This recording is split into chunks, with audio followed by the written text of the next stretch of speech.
Have you ever wondered what separates humans from animals? Intelligence? Language? The use of tools? Well, what if I told you there's a tiny monkey living in the forests of South America that might just challenge our place on that list? Capuchin monkeys, small, clever, and wildly inventive, are redefining what it means to be just an animal. These little primates don't just survive, they innovate. And today we're diving into one of the most fascinating behaviors in the animal kingdom: how capuchin monkeys use tools, share knowledge, and possibly even practice their own kind of culture.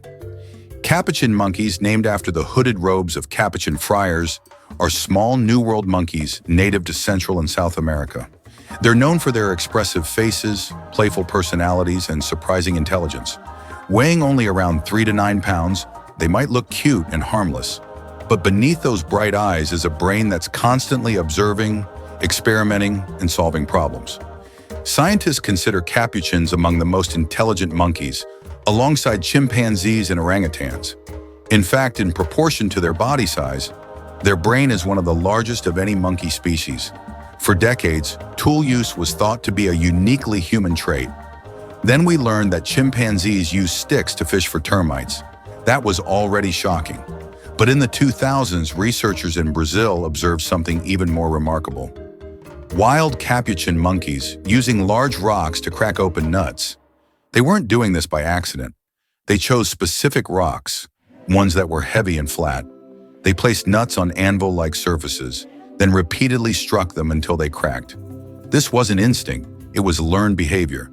Some even carried their chosen rocks long distances to reach their favorite nut-cracking spots. What makes capuchins stand out is how they pass down this knowledge. Young monkeys watch elders as they select tools and perfect their technique. It can take years for a juvenile capuchin to master the nut-cracking skill. That's patience, persistence, and more importantly, social learning. This kind of cultural transmission is extremely rare in the animal kingdom. We're not talking about simple mimicry.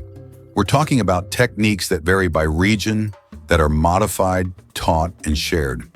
Some scientists argue that these behaviors qualify as animal culture, a concept once thought to be exclusively human. It gets even stranger. In controlled experiments, capuchins have been taught to exchange tokens for food, literally using money. When researchers gave them small metal discs that could be traded for grapes or apples, the monkeys quickly learned the concept of value. They even started to budget, saving tokens or choosing between options based on perceived worth. One particularly famous experiment even led to a form of monkey theft. Some capuchins began stealing tokens from each other. These behaviors don't just show intelligence, they hint at early economic reasoning. Concepts of fairness, value, and even trade negotiations have been seen in these experiments. Let that sink in. Monkeys negotiating trades. So what does all of this mean? If a species can use tools, teach techniques, and understand abstract value, where do we draw the line between instinct and thought? Capuchin monkeys are forcing scientists to reevaluate long-held assumptions about cognition, evolution, and culture. Some even believe that if left to develop without interference, capuchin societies might form primitive technologies over time. Of course, that's speculative, but it does raise profound questions. Could culture, in its simplest form, exist outside of humanity? Are we witnessing the early sparks of something greater, something emergent? In the end, capuchin monkeys remind us that we're not alone in our capacity to invent, to teach, and to learn. Intelligence is not a straight line. It's a web stretching across species, shaped by need, environment, and time.